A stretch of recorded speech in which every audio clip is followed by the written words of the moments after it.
Hello and welcome to a video all about what seems to be a rather common thing these days. And that is quite unfortunate. But it is time I talked about the subject of avoiding author scams.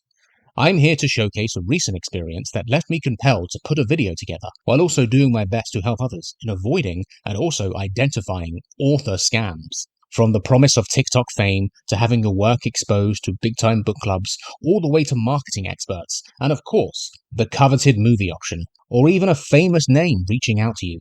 I've had many an offer like this hit my inbox in recent times, and these types of messages are not slowing down. This video will hopefully serve as a kind of guide in avoiding the deluge of potential scams, and what I've learned in the encounters I've experienced. Now, some of you might have a rather simple, cynical approach to avoiding scams, and that is to simply ignore anything in your inbox or your junk inbox. Some might even respond to some of these emails with an expletive or two, to go the extra mile to really show those scammers a thing or two. But yes, ignoring them really is the easy answer here. It is probably the path towards peace, and probably the safest choice.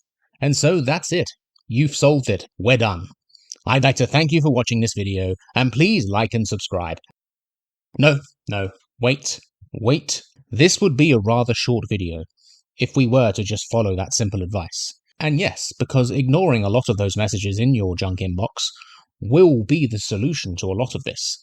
But it does go deeper than that. Like always in writing and telling stories and being a writer, it isn't so simple. So let us look at why. Before we do dive in any further, I'd like to introduce to you the literary graphic novel series The Tales of Orlin from Jetson Brothers Studios. The Tales of Orlin is a fantasy series written and illustrated by its author, Jaron Jetson, who seamlessly combines his love for history and fantasy into a unique blend in his books, bringing to life a world unlike any other, with unique races and creatures and lovable characters in a story that is guaranteed to capture your hearts and imaginations. He's just released the second book in the series, The Mercenary and the Crystal Eye, which is over 400 pages long, all fully illustrated too. He has worked very hard on these books and would love to share his creations with all of you, so be sure to pick up The Tales of Orlin and give it a read. A brief introduction. One of the bigger issues right now is the fact that Amazon have recently changed their algorithm, making it harder for indie authors and anybody selling on the site to find sales like they used to. So if you're like me, you might be on the lookout for other ways to promote your books outside of the usual channels. And exploring some of these methods over the years for me has led to more sales. And nobody likes to look at zeros, so it can be a demoralizing thing to see over an extended period of time, especially if you're used to regular sales. With that happening, it can also be hard for an author to decipher whether or not an offer they receive is a scam, or if it is worth pursuing in any way. Many of us, including me, don't regularly get huge doses of praise coming our way with any kind of decent offer. I've had readers simply reaching out saying they enjoyed my work.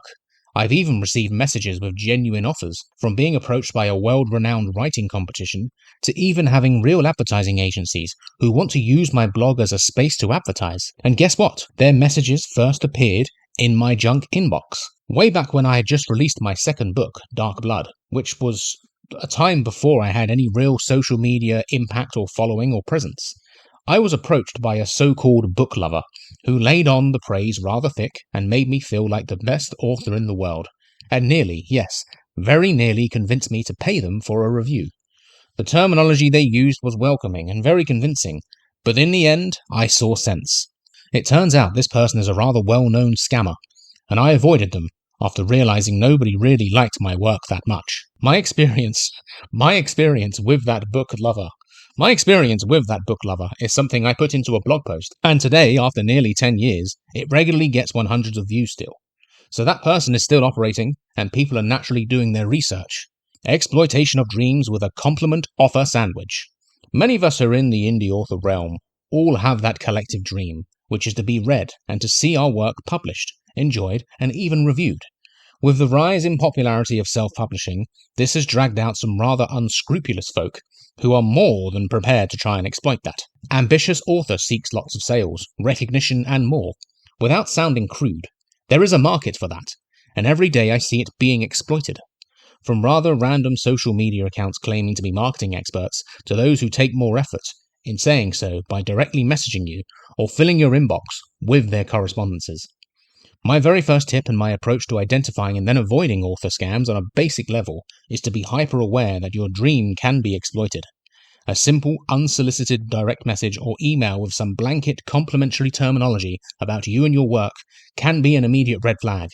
This isn't always the case, but the common thing with all these messages is the concept of a compliment and then an offer or call to action.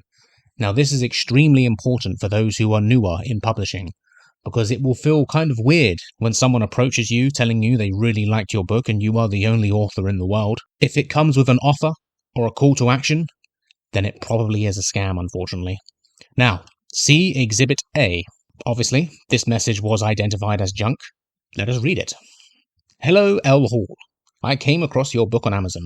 It has that vibe that usually goes viral on BookTok, but I notice it hasn't hit that wave yet. How dare they? Want me to share a quick BookTok idea that can help it catch on? And the common thing in many of these messages is not to actually specify which title they are referring to. There is a lot of your book going on in these messages. Now let us look at another exhibit who uses a rather big name in the literary world to grab my attention. Exhibit B. Hi, I hope you're doing well. I recently came across your work and wanted to reach out personally to share how much I enjoyed it. It's always refreshing to discover writing that truly resonates, and yours stood out to me. You can read the rest there if you really want, but please note who it is from. A rather famous name in the literary world called Margaret Atwood. Yes, Margaret Atwood approached Lee Hall. They mention no real specifics. They don't even mention my name. And so the dream of connecting with a famous author dies. But this is an odd one, because other than them asking for a reply, there really is no major offer. Perhaps they are fishing or scoping out my email address to see if it's still active, or they're going to send me some nice malware. Either way, this leads us to the next red flag. Most of these messages seem low effort, and are never really specific about a certain title, which would lead me to pretty much nail the fact that they had no real care for my work, and that they were just trying to sell me something. But what if? What if someone approached you who appears genuine, or offers something half realistic that might be worth considering? Remember, the Amazon algorithm has changed. Sales are at zero, and they have been for a while. It might be time to start pursuing other marketing channels. Too good to be true, a real case study. The rise of potential scams has really made being a Patreon creator a challenge.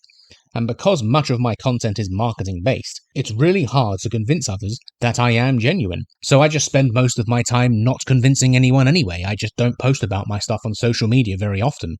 The algorithms on social media tend to basically reduce views for anything I do post about Patreon. Most of the time I will tag my loyal patrons, and that's about it. Now it is time to take a look at a real scenario that happened to me a few months back. And this was driven from a place of good intentions. As I've said, the Amazon algorithm is at play here. So after an influencer approached me, yes, an influencer, approached me via my website's contact form, I decided to reply and ask what this so-called influencer could do for me. These email interactions have been reconstructed. The sheer amount of marketing action words and terminology seemed like they really were trying to convince me here. And personally, it just didn't feel right. And so I did what everyone should do in this situation. Detailed research, and in fact, research is key here. If something doesn't feel right, then don't pursue it. Do your research. After some digging, I found this apparent influencer on multiple platforms, but they also had multiple email addresses. So this really wasn't looking good, and sort of frustrating, as I wanted to pursue a new promotional channel that was genuine, but I was struggling to decipher whether it was or not. I took the plunge further and simply asked this influencer to verify themselves, which is a very reasonable request in this day and age, knowing this influencer will be asking me for money. As you can see from this email, I consider this request to prove their identity relatively reasonable. They had quite a fair few followers on Instagram and other platforms, and platforms that I am active on. And if they are who they say they are, this request would be no problem. Unfortunately, they were unable to. And here is just a snippet of how they responded. Their excuses don't really matter, but to me confirm they are not who they say they are. They couldn't follow a simple request to identify themselves, or they could just be really good at appearing like a scammer. Either way, this person who approached me, if they are not a scammer, has a lot to learn about maybe standing out from the crowd. All you have to do is Google book club scam, and the evidence is there. There is a deluge of book clubs out there who claim to promise lots of readers for a small fee. And after this reply, I ceased all communications with this apparent influencer. If it doesn't feel right, then don't pursue it.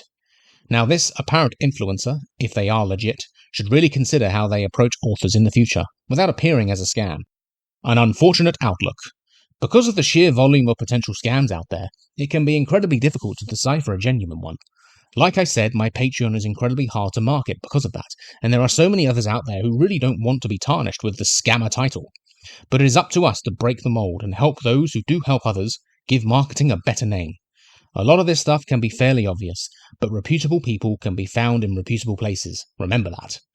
Writer Beware is a popular site that reports scams at all levels and is always worth a look when conducting research.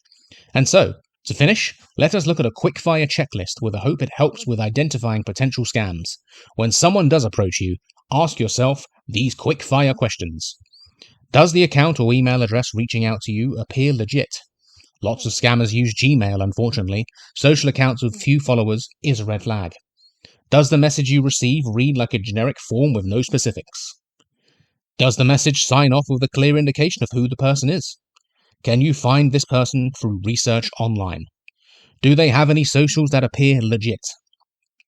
Can the service they are providing be paid for using a traceable payment platform like PayPal? These can be great for pursuing refunds if you are scammed. And so that wraps up this video all about avoiding author scams. Do you have any experiences with potential scammers? Let me know, and of course, thank you for watching. Be careful out there.